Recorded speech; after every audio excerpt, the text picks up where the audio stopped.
Aha, we have broken. None of you laughed at that. I'm just sleepy, man. That, and I'm in the middle of like upgrading a Kubernetes cluster.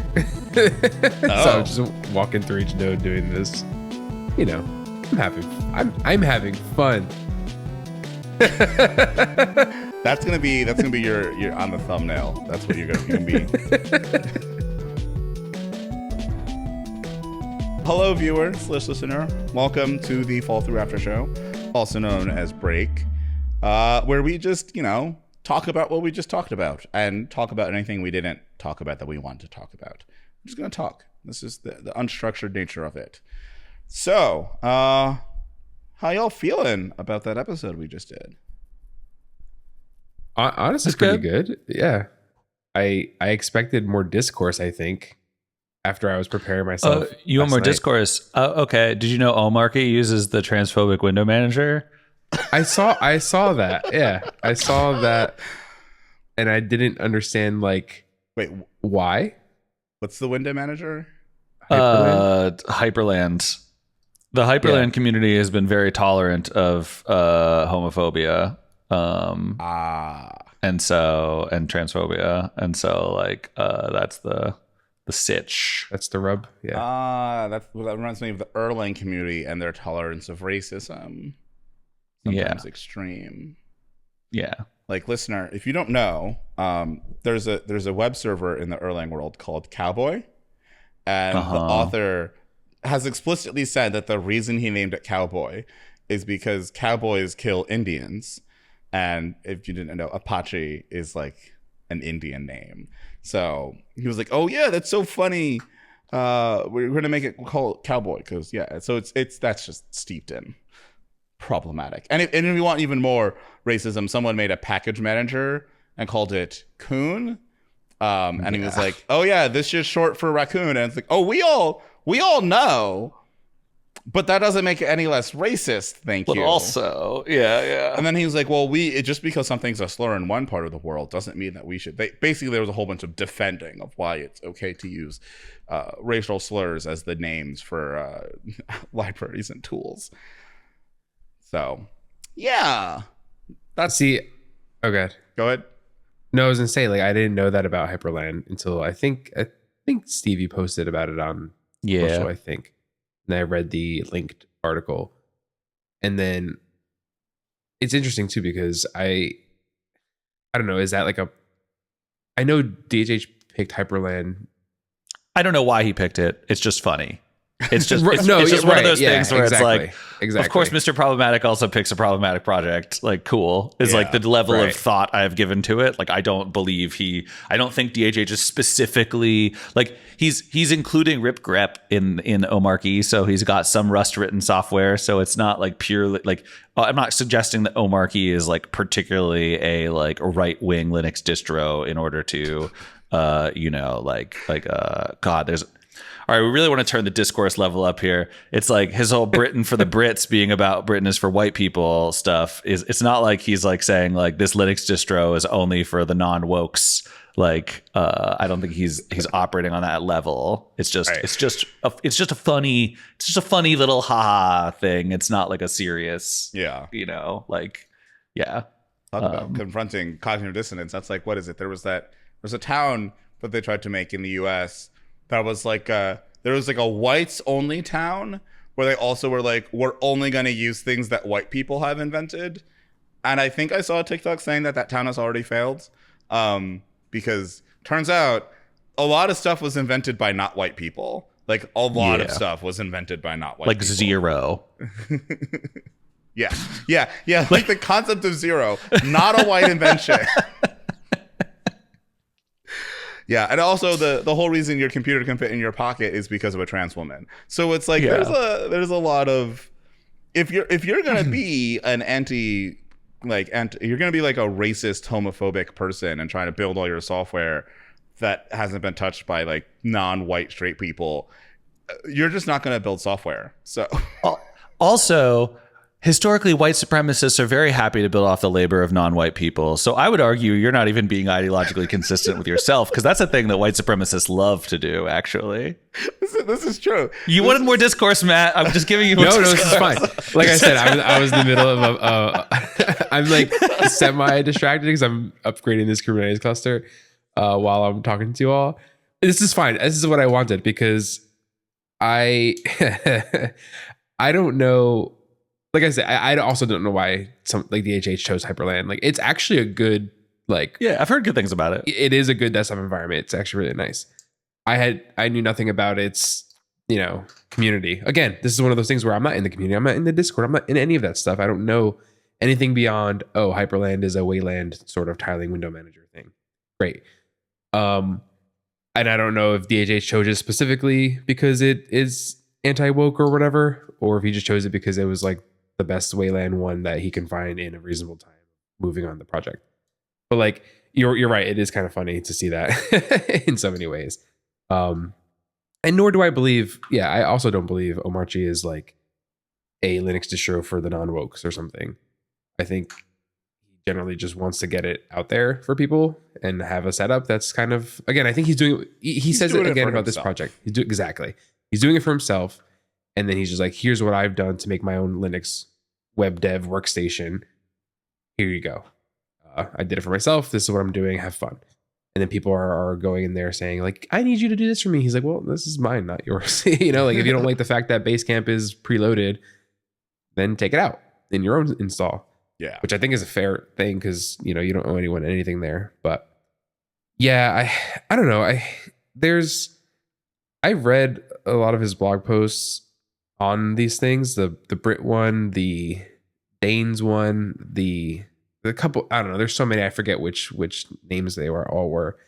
And it is interesting to read like his perspective on things. Also because there's things to learn too from my stance too. Like I can like I said, I think on the episode, I can understand why people write about things in their perspective. Like his truth and his upbringing and whatever is different than mine and different than yours. And he has certain things that he believes differently than I do and differently than you do. So I can understand where he's like, oh, I miss the days of old where everything was, how I like it. But then also that's not the modern world either. So I don't know.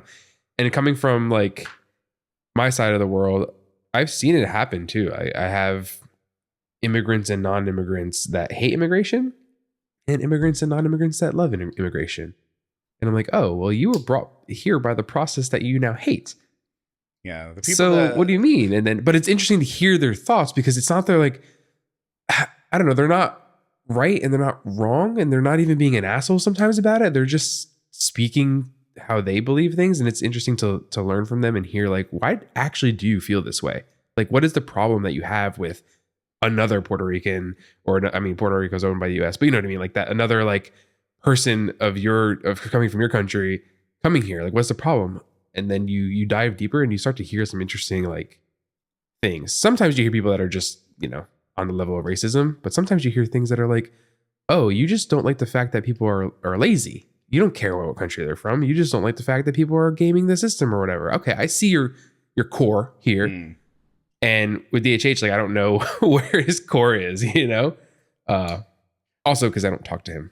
So I think part of it too is that like sometimes I think there's an assumption that if you're like I don't like right wing nonsense, but I also don't really like left wing nonsense either. Like I do feel like the whole anti-wokeness, like as we said at the end of the episode, like if your anti-wokeness is like let's get rid of codes of conduct, I'm all for it. Like, no, fuck that document. I hate those things so much. They are so obnoxious to me. And there's a lot of stuff that's like that. Like I feel the cognitive dissonance that makes a lot of the communities toxic is born out of, I think, a more progressive-ish mindset of wanting to be more inclusive of people and not understanding that, like, no, you got to make a choice. Like, if you want a community to be safe for, like, queer people, then you got to kick out all the homophobes. Like, and if you want a community to be like, more like inclusive of people of color, then you got to kick out all the racists and you got to actually make that a statement and it stands. But then you also have to understand the deep nuance of that and really start defining what that really means, because people don't like defining things. So it's like, well, what do you mean when you say racism? Like, are you talking about just prejudice? Are you talking about a system of power? Are you talking about something else? Like, what is it that you're actually talking about when you say these words? Which, I mean, obviously the far right people love to just take words and like bend them into complete nonsense. But I think a lot of liberal and progressive minded people do that in a much more subtle way, which is tough. Like, for instance, like in the modern day, what even is homophobia or transphobia or queerphobia? Like, what do these things mean in a modern context? Because like, from someone that exists inside the queer community, like, I don't know, hella numbers of gay people are transphobic as hell. So like, we're gonna be like, oh, this space can't be homophobic or transphobic. I'm like, you're gonna kick a lot of gay people out if you're gonna say that it can't be transphobic. Like, just be prepared for that. Or like, if you were to say, oh, well, we don't want this space to be racist.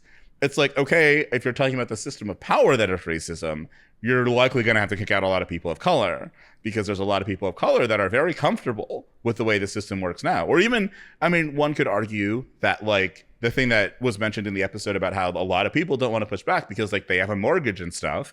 And it's like, sure, but that prevents progress for the rest of us. If no one wants to speak up because they're too scared of sacrificing something, then we don't make progress anymore. That's an anti-progress ideology. And it's like, I get why people are there. It's scary to try and make progress happen. You do have to sacrifice, and a lot of people don't want to sacrifice. But if you don't sacrifice, you're upholding the system that exists, which is the racist system, which means you're embodying racism even if you are not benefiting from it.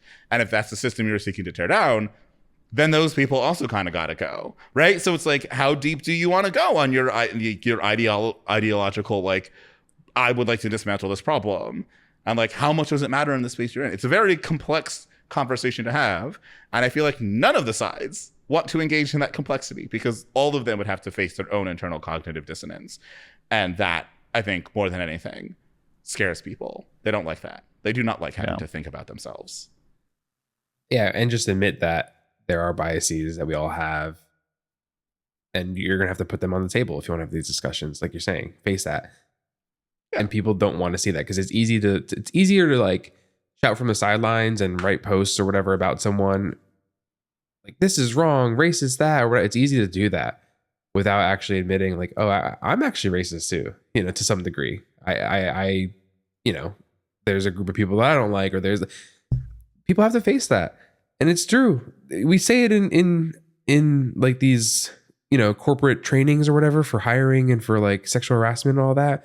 We say these things of like, oh, everyone has biases, we have to just be aware of them. But then everyone like says, cool, that sounds good, and then doesn't actually become aware of their own biases. It's like, oh no, you have to become aware of your biases. I don't have those. Like, I read the note, but I don't have those. You do. Like, yeah, it's weird. Part of it's also a view of like, I think when we give people these labels, we say like, you're a racist. It's not that they're racist. I don't think that's like a trait that people have. It's like, your behavior is racist. And probably at some point, if you exhibit enough behavior, it starts to be who you are. But I think giving people labels like that makes that sort of like an immutable thing. And these are very mutable things. So like, you can change. Like, people that have been extremely racist in the past and been extremely prejudicial have turned around and like become like not that anymore, and vice versa.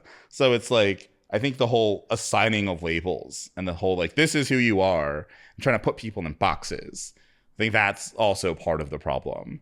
And like, if you put people in boxes, then people get to decide if that's an appropriate box to put them in or not. At least in the common sense of the word and how most of society works. There are communities that don't work like that, like the queer community, where it's like, I don't know, you put you in your own box. The rest of us aren't going to put you in a box, or at least we're going to try and not invent your own increasingly tiny box that includes just yourself and no one else. This is why we have so many damn flags.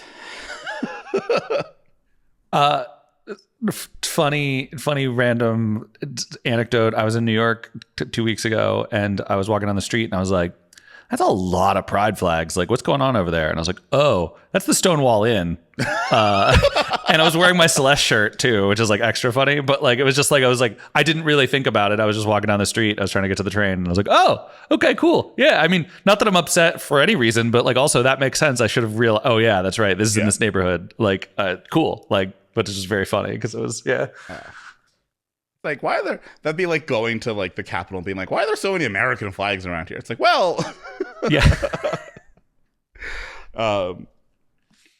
But yeah, no, I think the thing is like all communities are complex and they're complicated.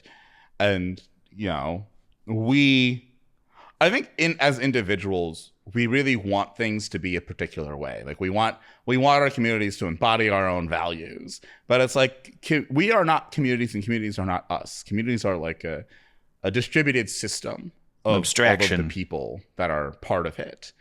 And it has its own ways of doing things. And those things might be like the majority of people might disagree with the way that a community operates, but the community still operates in that way. And I think we just need to like embrace that understanding, especially if we want change to happen. Yeah. And like also the like I want everyone to get along and I want a harmonious community, but also there are people who I will not associate with. So like a rock meet unstoppable force or whatever the mixed metaphor I'm doing is, right? Like it's just like, and so that is just like a fundamental problem that is like a whole thing. Yeah. I think that's the tough part too, is that I think we've gotten to a point where it's really hard to exist with some other people some of the time, where it's like, I don't know if we had to get there. I mean, there's definitely people that I have that I disagree with, that I think if I had been in a different place in my life, I would have been like, oh, I don't want to talk to you at all. There are certainly some people that I just cut out of my life because I'm just like, I'm not dealing with that. But I think there's a lot of times when it's just like, oh, we weren't really disagreeing, but like we just didn't get below that surface level of things. Like I was talking to a guy at a bar the other night, and he like works for like a real estate management company. And he was talking about like, oh man, because of like the bail reform we did, people like get arrested now, and then like they just get put back on the street. So we have all these package thieves that are like stealing like 30 or 40 packages, and like they get a desk appearance ticket for a year from now, and there's like no way to punish them, and like they're obviously criminals, so we should do something about that. Or like if you commit so many crimes, I'm like, well, technically, I got the whole like, well, technically, like they haven't been like you haven't convicted them, so you can't say they've committed a crime till they go through the judicial process. So like they are not criminals yet, so we have to treat them as if they're not, even if they commit multiple offenses. We could change that system, but then I was like, here's all the bad stuff that happens when you change that system. And like we kind of walked through it of all the different things. I'm like, yeah, sure, package thief bad, but putting someone in jail where they then become a hardened criminal and like, I don't know, like attack someone or do something more violent, that's probably worse. I'd rather have them stealing packages than stabbing people. Like that sounds like a good trade. And like when we actually got through all of that, it was like, oh yeah, we're not really disagreeing. We're just both annoyed at the current status quo and we'd like it to change. Like we're the only society that does bail in the first place, and the rest of the world seems to get along just fine.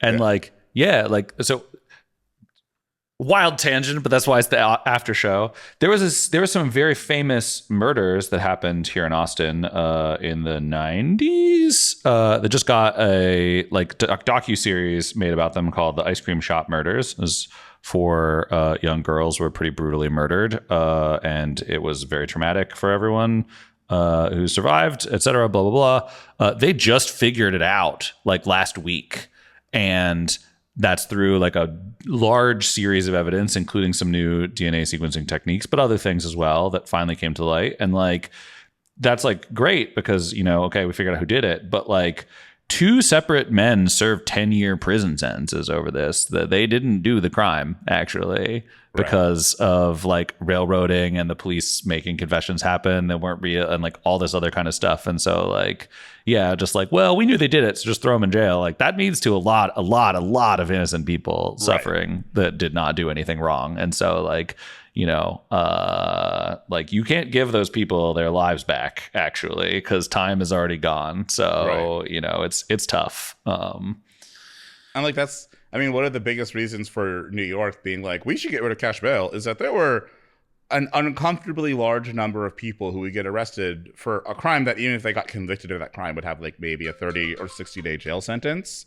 And they'd sit in jail for like a year because they couldn't make bail. Longer than the actual conviction would be. It's like, how? And then be like, oh, actually, you're innocent. It's like, how are you going to have someone serve a much longer sentence than if they were convicted, even though they're completely innocent? Like, that is a wild system to have. And everybody's like, you know what? That is a wild system to have. We should probably get rid of it. And like the other side of it is like, yeah, people that are chronically committing like theft and things like that, like they can keep doing it. But the thing I pointed out to this guy in our conversation is I'm just like, maybe we should redesign how things work to prevent this from happening instead of trying to react to it happening. Like the whole thing with CVS, or really CVS, Duane Reade, all of them in New York are absolutely ridiculous. They put everything behind these plastic barriers. You got to have someone call over to do, because they're like so much shoplifting. And I'm like, how about you design your stores to make it harder to shoplift? Because right now it's super duper easy to shoplift at these stores. So you've made it really easy to exit the store without paying for something. Maybe you should design your store so you cannot do that, and that would reduce the amount of shoplifting that is happening. But then you'd need to remove self-checkouts, which is used to not hire people. And so if you had people that were actually cashiers, that would be there to be able to like know when someone is shoplifting, like, yeah. Of course, a lot of the shoplifting that happens as well is it's probably like the immigration thing where it's like probably a lot of it's happening because of the self-checkouts and people just either not scanning things in or accidentally putting in the wrong item. Like a lot of theft happened from those. So it's like, yeah, maybe. And it would not have happened otherwise, yes. Exactly. Because the number of people that are going to not scan something and put it in a bag is much higher than the number of people that are going to like brazenly walk past a cashier to leave the store with a good. Which is why they started ripping up self-checkouts in the first place, and then they brought them back when the pandemic happened because they were just like, well, people don't want to talk to other people. And it's like, but did you forget why you started getting rid of these? I think you forgot why. So that's just to say that a lot of this is like super deep and super difficult and nuanced, but it's like the whole reason why we were able, like this guy and I were able to like get to a place where we weren't like just vehemently like disliked each other. Like at one point the bartender was like, how about we talk about something else? And I was like, no, we gotta finish, we gotta resolve this thread before we can part, because we need to understand that we're not actually disagreeing, we're just upset at the complexity of the world. And that's where we did get. And now I've seen the guy since, and it's like, we're fine. Whereas before it might have been like, oh, I don't think we like each other because we just sit on opposite sides of, we don't sit on opposite sides of things. We're sitting on the same side of annoyed at the whole system, and we'd like the system to be better. I think that's where that happens with a lot of people, where they're like, oh, I don't like this person. It's like, well, you're not like this person because you had an argument with them. And in that argument, did you establish that you're actually disagreeing, or did it look on the surface level like you're disagreeing? Yeah. Which, if you're bad at communicating, you're very bad at doing that. So I'm not surprised that. This is where that like malleable nature that you brought up with comes in. Because you're right. These things are not absolutes. There's like a spectrum for these things. Like, I'll use hard terms here because people hear the term racism or sexism and they get all like, oh, you're completely racist. It's like, no, well, this actually comes in ebbs and flows. And actually there's a spectrum to this too. And, there's like racism. Oh, I want to kill everyone that's not my race. And there's racism. Like, I actually don't really prefer interacting with this group of people, but I don't hate them, and nor do I want them dead. And we tend to like talk about these things in absolutes. And I think that's a mistake. And like you said, things change. I'm not the same person who I was 5, 10, 15, 20 years ago, right? I'm not the same person. Back older, or younger Matt did stupid shit. Like, I'm not going to sit here and hide that. I said I've received slurs and I've said slurs. I've received bullying and I've gave bullying. Like, I'm not perfect, nor is anybody else in the entire world. But like, I'm able to reflect on that and continuously improve on those things. And my world stance has changed. Like it really has. I grew up with basically my grandmother raising me because my parents were both working to, get money. And my grandma was home raising me. And I remember she's 94 years old or whatever now. So she's born in 31, right? Which is a time that I can't fathom. So airplanes were new. Right. So when, totally wild. When a dark-skinned person would come to our house, maybe like mailman or whatever, she would always call them colored people because that was the vernacular that she grew up with and knew. Was she ever like mean to these people or like looking down? No. She like, we've had plenty of people come to our house and hang out and have barbecues and go in the pool or whatever. But like, that was the word she used because that's what she grew up with. And that was the vernacular at the time of her, like, you know, her prime. And I never like understood it because to me, we don't say that, right? Like that's not how I refer to people in you know, in general speak when I was going to school. So like here, my grandma is easy to say like, oh, grandma, you're being racist. And it's like, no, she's actually not being racist though. That's just the common vernacular. I mean, it was everywhere. And it took me a while to like reflect on that and think about that. Not that I ever like hated my grandma or anything, because I didn't. It was a distance between her truth and my truth because in it, her familiarity and my familiarity. And I was like, wow, like times really were different, right? It was a living example of times being completely different. And if I just took that at surface value and I said, grandma, you're a racist, I hate you. Like that would be horrible because that's not the truth. And I think we need to do more of that. Like you were saying, you talked to the person at the bar and you kind of got to the root. Like that's what we need to do rather than just blanket statementing things because we heard one thing that we disagree with. And now it's, we're speaking in absolutes now. And I don't know. I just wish more people could have those nuanced conversations and really just understand where each other are coming from. Yeah. And I know it's difficult to do, but we need to. I have an unpopular opinion that I think is pretty spicy, but I think it's one that Steve, maybe you agree with. Or maybe I've said it before. I don't think I've said it before. But I have this belief that I think that there should be no prison sentence. Like you should not be able to sentence someone to prison for more than 10 years. I think the maximum prison sentence should be 10 years. Mostly because like people are like, oh, what about the people that are like awful murderers? And I'm like, yes, perhaps those people should get more time. But the number of people that have served 10, 20, 30 years and then we find out they're innocent is way too high to justify, like the cost of that is not worth like putting, someone behind bars for longer that did like more egregious crime. So I'm just like 10 years, that's the maximum. Over 10 years, if you can't help someone so that they're a better person, then we got to fix this system. So in Norway, that is the case, except for it's 20, not 10. Okay.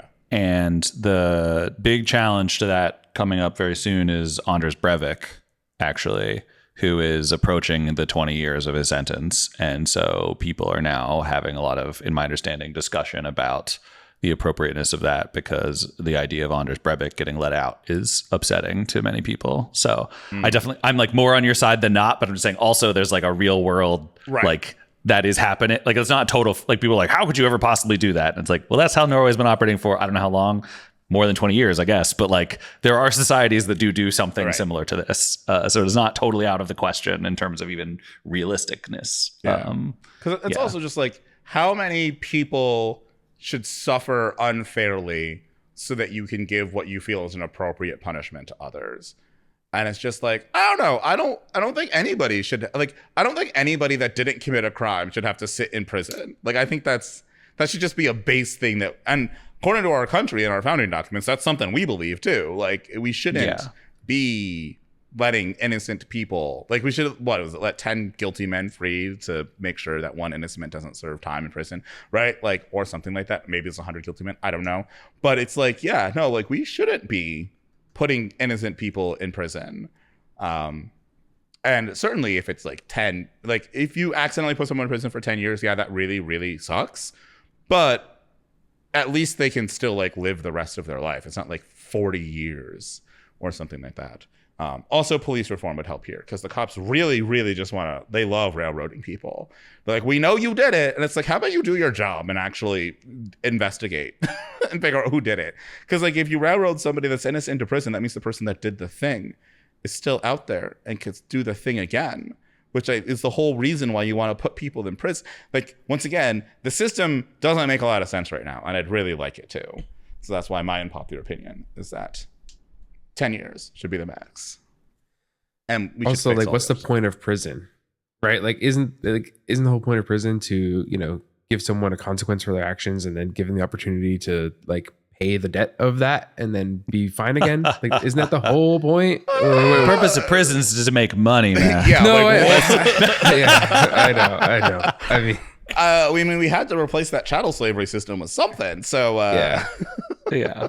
No, I know. It's just that's what it. Yeah. You're right. That is the question. That is correct. Yeah. That is the question that needs to be answered. Like if you say, hey, if you punch someone in the face, you have to serve a year of prison, and then you're fine. Like you're reset again. That's how it should be, but that's not what it is. You know, no. It's really weird to me that someone serves their sentence and then is still penalized after the fact. Like the whole point of the sentence was you do this. Like that was the agreement. You do this, and then after you're done with your sentence, you're reset and back into society. However, we keep the number of people in prisons as high as they are if we didn't label people for life so we can extract their free labor. Yeah, I know. And we've reached this point of the conversation. It's lunchtime. Hold on. It's like, even the listeners are like, hey, I thought this was a podcast about technology. Yeah, we are off the beaten path of technology here. I've had to go to the bathroom for like 20 minutes now. So like, yeah, excuse me. Yeah, it's hospitals, education, we can talk about this in many different aspects. Yeah. They're all technically businesses at the end of the day, and they are not great in so many ways. Going back to technology though, yeah, it's interesting to see how quickly people kind of make an assumption about someone or make a like an impression or opinion about someone, and they use that forever. And they use that sort of in a weaponized way of like, oh, I'm going to ban Matt because he said like he doesn't prefer X or Y, and now I'm mad at him because he's an Xist and not a Yist or whatever. And it's like, well, that's if you do that, you're gonna have to ban everybody that's not exactly you, because you're gonna find something about everybody that is different than what you like. It's like we have to learn how to be okay with interacting with people that have differences than us. And I'm not saying to be tolerable of egregious people. That's not what I'm saying here, because you should push back on that and like push people to be better. But just blindly banning someone because they say something that's like moderately on the line, you know what I mean? Like that's not good enough, because we're all technically there. You know, there's I'm sure if we dig deep enough, there are topics that we all disagree with each other on to some fundamental level. If there weren't, then we're all the same person. And that's not cool. Like, because we're not all the same person. Yeah. You're not me. Stop it. Exactly. And I don't know. To me, it's like, I agree with the whole code of conduct stuff is primarily bullshit in so many ways, at least how it's implemented today. And it could be just substituted for actually like talking this out in a way, writing it down. I guess that's how it relates to the whole thing we were talking about before you started talking about like the prison stuff. It's like, I don't know. I also think you shouldn't be able to ban people from the community for life, like 10 years max. There you go. Like, yeah. So I think like a lot of those macro things apply to our communities in the kind of micro sense as well. Like it all flows together. I agree with that too. I don't, like I've said this before, I don't agree with permanent bans on things. You can do long bans. You can say like, listen, see you in a year. Like go get your mind right. And you can do progressiveness. You can do like an exponential sort of back off sort of ban where it's like, hey, Kris, you said something really silly today. I'm going to ban you for like a day and then see you tomorrow. Like get your head right. And if you come back tomorrow and you do the same shit, like, all right, see you in like 2 weeks, man. Clearly you didn't learn. And like, you know what I mean? I'm okay with things like that. I know it's hard in practice, but I think it's the better way, because permanently banning someone really, really radicalizes them in a way. And that's not good either. I mean, that's something that prison does to people. And I think the big thing here, like if there's like a point I have to this like idea, but also to like what we've been talking about in the episode, is that like one of my friends is an auditor, and I've brought this up before, says like you blame the system, not the people. So like if someone messes up, sure, you can give them some sort of consequence for messing up. That's fine. But you need to look at the system and ask, what about the system allowed them to mess up in this way or allowed them to do this thing? And then you fix that. And like, that's the thing that we refuse to do as an industry, right? I think we do tend to like, oh, that person got bad. Like with Peter Orgon in that whole situation, we're like, that person got really bad and really toxic, and so we got rid of him. And it's like, okay, but why? Why did he get bad? Why did he get toxic? And then if you actually peel back that layer, you're like, oh boy, there's a lot to deal with here. And we still have yet to solve that problem for us as a community. And I think that happens in a lot of communities. It's like, how do people, you have to look at the origin story of situations and of people and ask, like, how did they get here? Why are they like this? And is there a way to change the system so that it doesn't produce that same person again, or that allows that person to heal so they stop being toxic or stop being an asshole or any of that? Like, throwing somebody out is likely never going to solve the underlying problem. You'll just have more people that wind up in the same thing. Yeah, or at the very least, just writing down that so that the next person or the person themselves can like reflect on it and be like, oh, actually, this is not the acceptable behavior here. I see that now. You know what I mean? You're making it known. Yeah. You're documenting it. Okay. Wow. Well, this is great. We're at 35 minutes, so yes, we gotta let's do it. our after show is supposed to be short, so we gotta end. So, Steve, Matt, any last words? Really, just thanks for chatting about all this stuff. Sorry, I was a little distracted with this Kubernetes thing, but I figured something out, so that's good. Yeah, it's always a good time. That's my final words. It's nice to talk to you guys as always. Yeah. I'm glad we got some of those Steve tangents, at least one rant. Yeah, we we can get into so much more off the rails thing. We're gonna have to have an episode where we really just like go for it. Yeah. So, Steve, hope you'll come back. And yeah, as always, Matt, thank you for joining. Of course. And thank you, listener/viewer, for joining us for this episode, or this after show. I guess after show is an episode too. Thank you for joining us for this after show and watching to the end. As always, what are your thoughts? We got into some spicy topics, so we'd love to hear what you think. We love Discourse, I think, as you know at this point. So yeah, let us know in the comments or on social media. And don't forget to like, subscribe, and share. And also, we love feedback in general. So please send us some feedback. Like, we recently got some feedback about the lead-ins for the supporter-only content in the episodes and that they were getting a little long. So we're going to cut those down so they're not as long anymore. So we actually do listen to your feedback. So if you just send us some feedback, we'll try and incorporate it into what we're doing. So you can either... No need to revolt. No need to revolt. So you can send it to us on social media, or you can email us at hello@fallthrough.fm. And yeah, I think that's it. Well, not Fallthrough. Wow. Ooh. I cannot talk today. This episode of Break featured Kris Brandow, Matthew Sanabria, and Steve Klapnick. Break is produced by Kris Brandow, and our beats are by Breakmaster Cylinder. And we're done. We did it. Nice.